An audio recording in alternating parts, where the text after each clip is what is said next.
Namasté et bienvenue. Ici Nicole. Tout de suite après votre écoute de ce balado, je vous donne rendez-vous sur nicolebordelot.com. Vous y découvrirez des méditations, des webinaires, des vidéos, des pistes de réflexion, des outils, mes livres, mais aussi mon agenda concernant les événements et les retraites à venir afin que nous puissions poursuivre cette aventure ensemble. Merci et bonne écoute.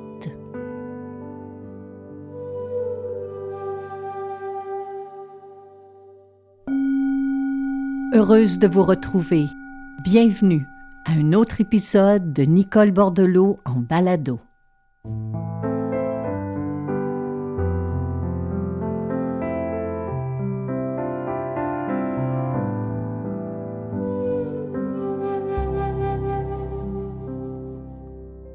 Je vous espère bien, mes chers amis, et je vous remercie d'être là. Je vous remercie de nous faire parvenir vos témoignages, d'enregistrer aussi vos appréciations de cette série sur les différents portails. Ça fait une grande différence pour nous. Puis, merci de nous faire parvenir vos suggestions. Et sans le savoir, dans les derniers jours, il y a 3 personnes de 3 âges, de 3 horizons complètement différents, pour des raisons aussi diverses, qui m'ont suggéré d'explorer ensemble l'estime de soi. Et c'est ça le but de cette série. C'est pas moi derrière mon micro qui vous donne des enseignements, des conseils, des suggestions. Le but de cette série, telle qu'on l'a imaginée, c'est d'explorer ensemble, d'apprendre ensemble, de découvrir ensemble des réflexions, des enseignements, des outils qui peuvent nous aider à avancer, à mieux vivre, à traverser des difficultés, à faire face à l'adversité, mais aussi à savourer la joie simple, la joie pure d'être vivant. Donc, j'ai trouvé que c'était tellement une belle suggestion, celle de l'estime de soi.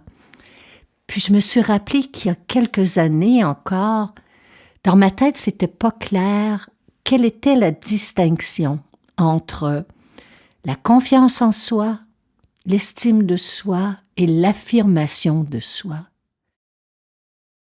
Puis c'est quand j'ai été capable de clarifier ces 3 qualités, entre guillemets, ou ces 3 états d'être, que j'ai été capable d'évaluer où je me situais. Et j'ai été capable aussi de solidifier, de cultiver en moi l'estime, la confiance, l'affirmation. Alors je suis très heureuse de vous partager ces pistes-là aujourd'hui, en espérant qu'elles vont répondre à vos attentes et à vos besoins. L'estime de soi, c'est le sujet de la semaine.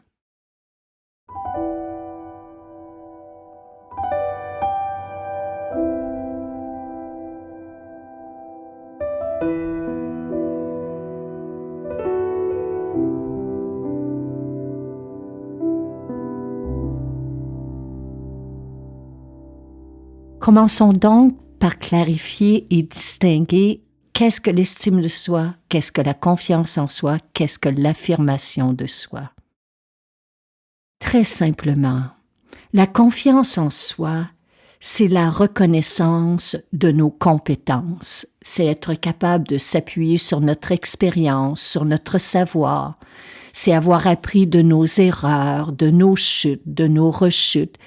Et on construit ainsi une confiance en soi-même qui nous permet de prendre des risques, d'avancer, de partager aussi notre savoir, nos connaissances avec les autres. L'affirmation de soi découle en quelque sorte de la confiance en soi, car c'est la capacité à exprimer nos pensées, nos émotions, nos opinions, notre ressenti clairement, à défendre notre point de vue tout en écoutant et en respectant celui des autres. c'est être capable de prendre position à travers nos paroles, de faire preuve d'écoute, d'être capable d'accepter aussi des critiques, des remises en question. Bref, l'affirmation de soi découle d'un sens d'authenticité et de confiance en soi. Alors qu'est-ce que l'estime de soi? L'estime de soi, c'est un état d'être beaucoup plus intime, plus subtil, plus personnel.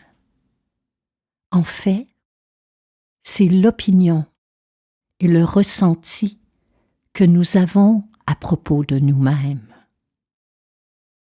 En ce sens, l'estime de soi découle directement de la relation intime que nous cultivons avec nous-mêmes. Quelles seraient à l'inverse les manifestations d'un manque d'estime de soi ou d'une fausse estime de soi-même? Eh bien, ça pourrait être, étonnamment, une obsession de soi. C'est-à-dire qu'on pense à soi, à ce que l'on dit, à ce que les autres perçoivent de nous, à ce que les autres peuvent penser de nous de façon obsessive ou de façon excessive. Une faible estime de soi peut aussi causer des tensions intérieurement, une insécurité dans des situations sociales, une impression de ne pas faire partie d'un groupe ou d'être différent, la peur d'être rejeté. Une faible estime de soi peut entraîner aussi un sentiment d'isolement, voire même un sentiment d'imposture. Ou lorsque quelqu'un nous offre un compliment, on est incapable de l'accepter. Lorsque quelqu'un nous félicite pour un succès, tout de suite nous serons à le dénigrer, comme si nous n'avions pas le droit, au même titre que les autres, d'être heureux, ou de connaître du succès, ou de recevoir une certaine reconnaissance. Une faible estime de soi peut aussi nous entraîner à prononcer des paroles que l'on ne croit pas, à dire des choses pour essayer d'impressionner l'autre, pour rabaisser autrui, à prononcer des mensonges, ou à dire des paroles qui ne sont pas en lien avec nos valeurs profondes.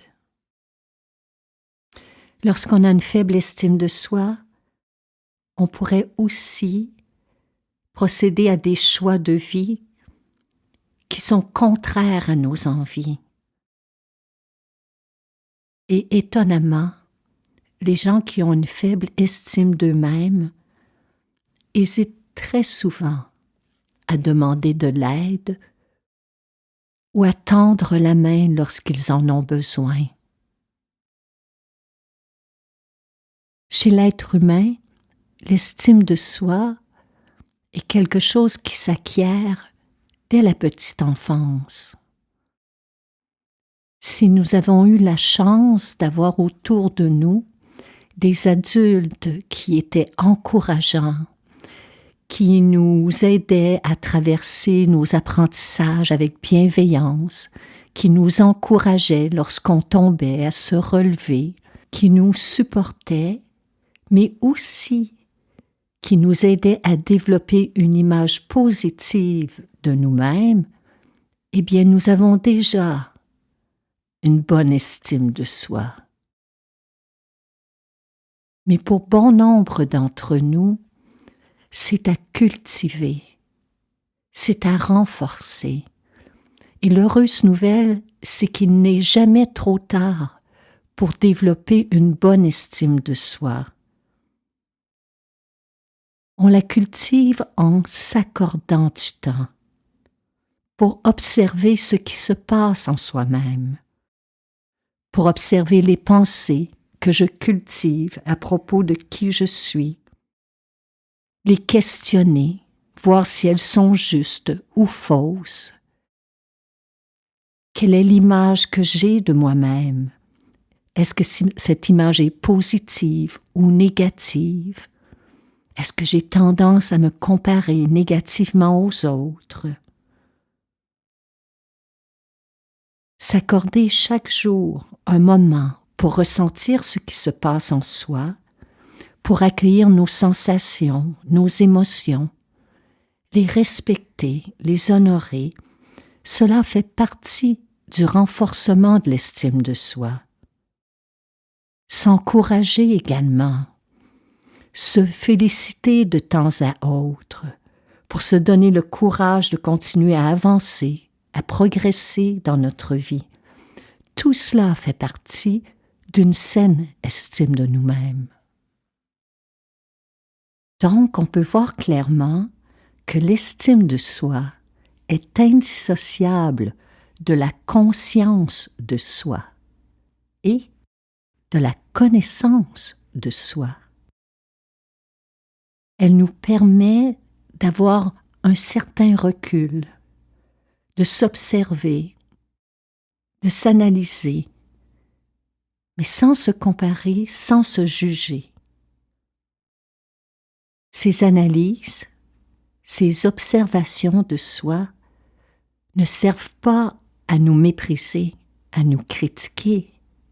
Au contraire, elles servent à nous transformer, à nous adapter et à nous améliorer. Mais nous en demeurons le propre juge. C'est-à-dire que ce que nous pensons de nous-mêmes, l'image que nous cultivons de nous, ce n'est pas à l'autre de le déterminer, c'est à soi-même.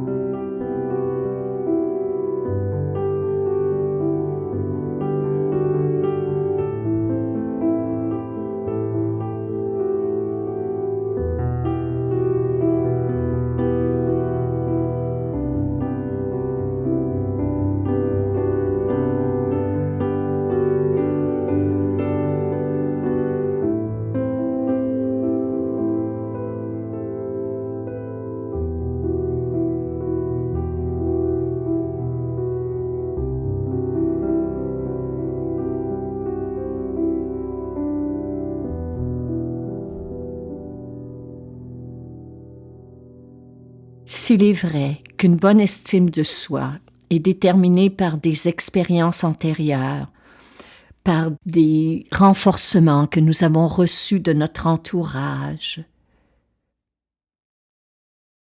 eh bien, une grande partie de l'estime de soi provient non pas des autres, mais de nous-mêmes, du regard que nous portons sur nous-mêmes. Voilà pourquoi c'est une qualité, un état d'être qui peut s'améliorer et se renforcer. La première règle, et c'est celle qui est à la base de toute évolution spirituelle, c'est celle d'apprendre à nous connaître et à nous comprendre.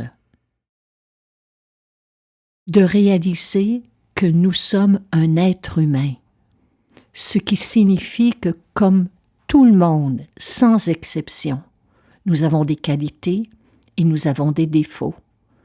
Nous possédons des capacités et nous avons aussi des limitations. Nous avons des forces, mais aussi des faiblesses. En ce sens, comme tout être humain, nous sommes imparfaits. Et c'est parfait ainsi. Le reconnaître est à la base de l'estime de soi. La deuxième règle, elle est simple, si simple que la majorité d'entre nous l'oublions. Et c'est celle de s'accorder un moment chaque jour pour prendre des nouvelles de soi, de s'asseoir un instant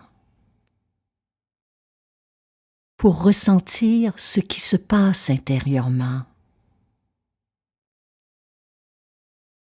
de prendre un instant au quotidien pour apprécier ce que l'on a accompli jusqu'ici, pour apprendre de nos erreurs, mais aussi pour reconnaître les efforts qui ont été déployés, les pas que nous avons faits jusqu'ici pour accomplir un rêve, pour avancer vers un but, les risques aussi que nous avons entrepris, les peurs, les difficultés que nous avons réussi à surmonter jusqu'ici. En fait, prendre des nouvelles de soi, c'est s'asseoir comme on le ferait avec un ou une amie, sans jugement. C'est reconnaître que nous ne sommes pas infaillibles, mais c'est reconnaître aussi que chaque jour, nous réussissons certaines choses. Ça peut être des petits gestes, des petites actions au quotidien. L'essentiel, c'est d'éviter les pièges de la comparaison. Dans la comparaison, on risque toujours d'y perdre l'estime de soi.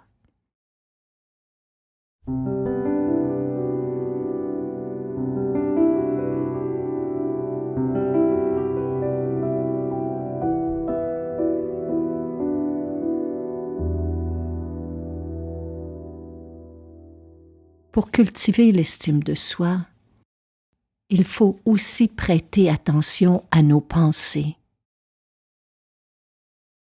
Lorsque nous sommes à nous juger négativement intérieurement, il faut s'arrêter sur le champ et se demander « Est-ce vrai ce que je pense de moi en cet instant? Quelles sont les preuves de ce que j'affirme? Et comment est-ce que je me sens intérieurement lorsque je cultive cette opinion de moi-même? Cette pensée est-elle réaliste? Est-ce qu'elle m'aide à me sentir mieux, à construire l'estime de moi-même?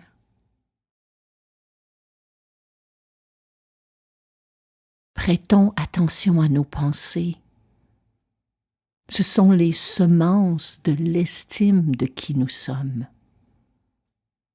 Mais prêtons aussi attention à nos mots. Une personne à faible estime d'elle-même éprouvera de la difficulté à parler positivement de qui elle est, mais aussi à accepter les encouragements, les compliments. Si vous êtes incapable de parler de qui vous êtes avec respect, préférez le silence. N'utilisez jamais vos propres mots pour vous abaisser aux yeux des autres, pour vous comparer négativement, pour vous dévaloriser ou pour diminuer un succès, une action, un geste que vous venez de poser pour lequel on vous félicite.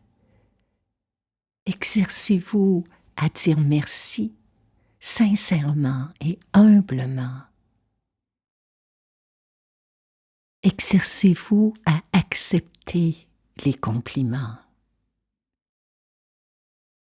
Voilà, ce sont là quelques outils pour cultiver dès aujourd'hui l'estime de soi.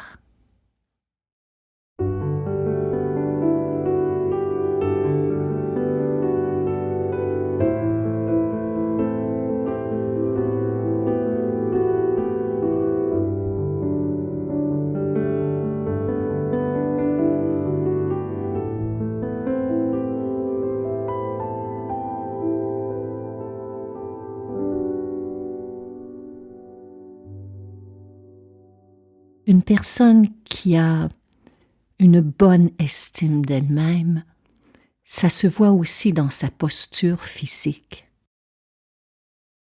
Lorsque vous sentez que vous êtes sur le point de vous juger, lorsque vous êtes aux prises avec des pensées négatives vous concernant, revoyez immédiatement votre posture. Allongez le dos. Gardez la tête haute, le regard franc, bienveillant. Glissez vos épaules vers l'arrière pour ouvrir la région du cœur et ancrez solidement vos 2 pieds à la terre. Comment le corps se tient, l'esprit le ressent.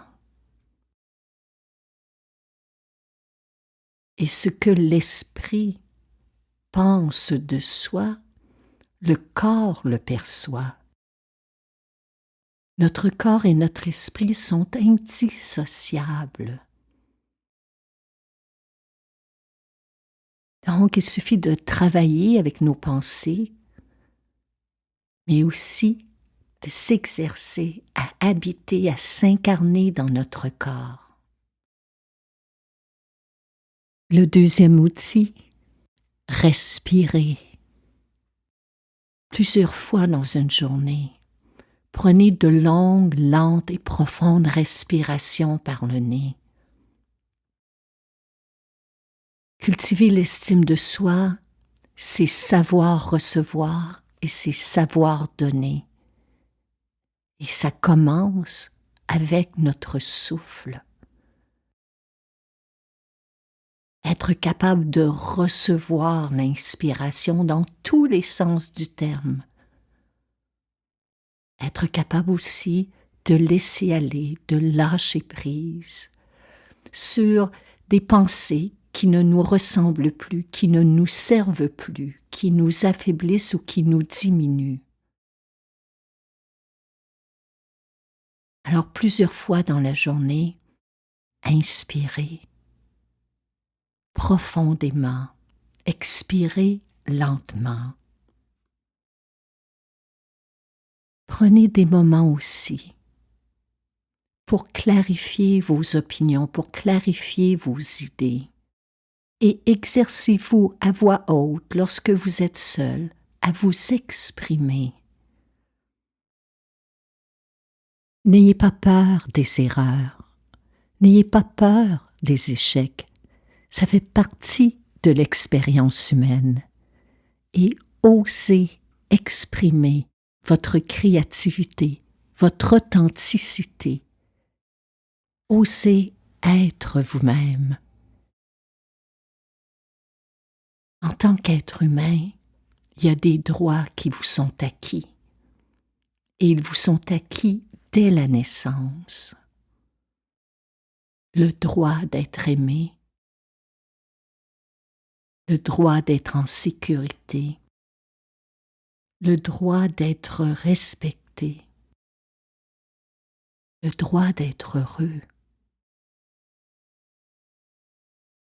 Je vous souhaite de tout cœur d'entrer en amitié avec qui vous êtes, car qui vous êtes, c'est suffisant si vous acceptez de l'être pleinement, consciemment, généreusement. Namasté.